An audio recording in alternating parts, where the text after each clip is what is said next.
Hey guys, welcome back to We Watch a Movie. I'm Mike. Thanks for watching today, and also I want to thank our sponsor today, ExpressVPN. And you know why? Because someone somewhere right now is trying to watch what you're doing on the internet. Whether it's advertisers, men with pantyhose on their heads, your dad, everyone's a suspect.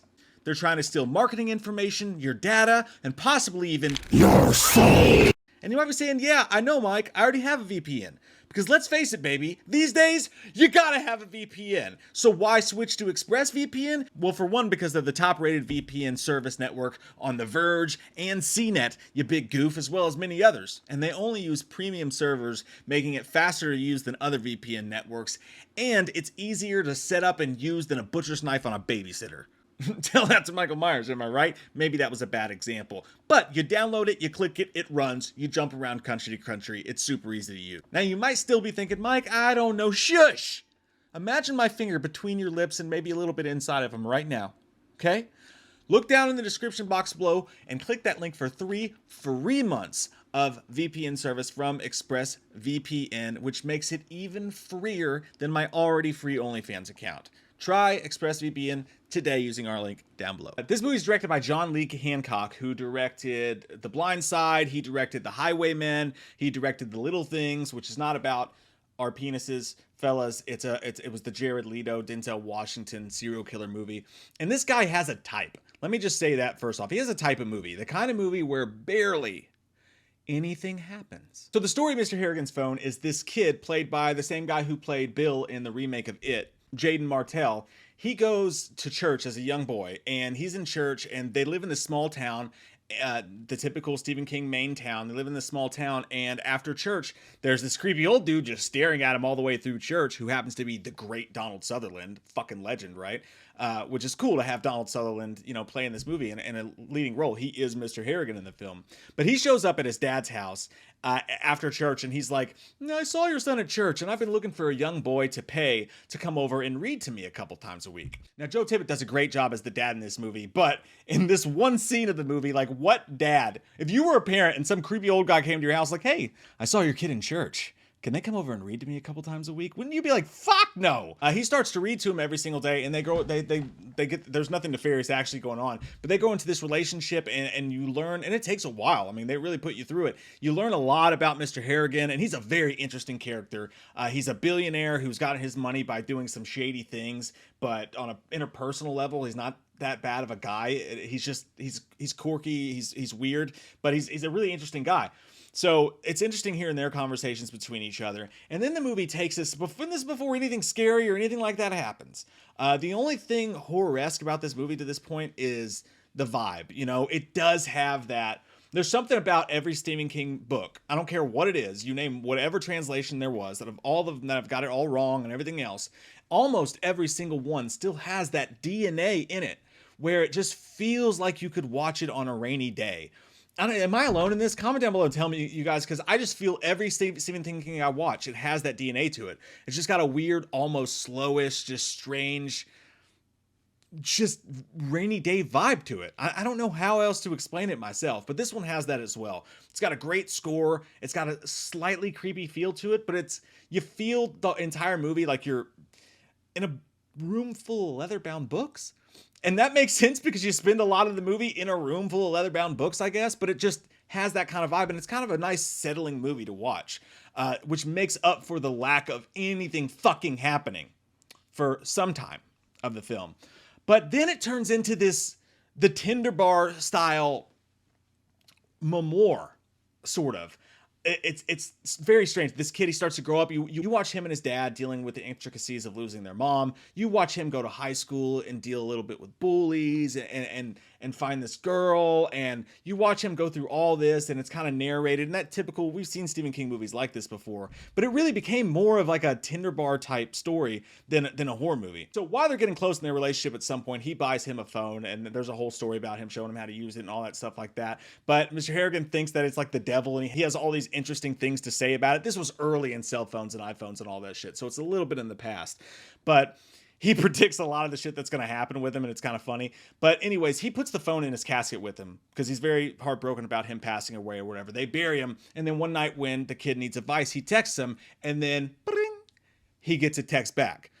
from Mr. Harrigan. And that's really all I'll say as far as the plot goes. So that's pretty much in the synopsis itself. These messages that they send back and forth end up having to do with things in his real life that are happening around him, nefarious, sinister things, and he starts to connect the dots. So that's what kind of the movie's about. And then he has this whole side plot relationship with his teacher where it's a very strange. That's another thing that jumps from the page to the screen.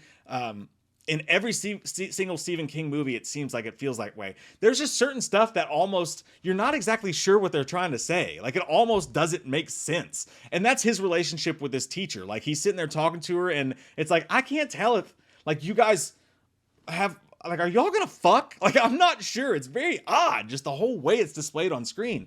And you're honestly like enjoying kind of the cinematography and kind of the mood of the movie's kind of cool, and it's none of it's bad, and the writing's not bad, and you care about the characters, and it's a whole lot of this is your life type of shit. But you're also going, okay, TikTok, motherfucker. There's something has to happen at some point, right? And then something finally happens, and you think, okay, here we go.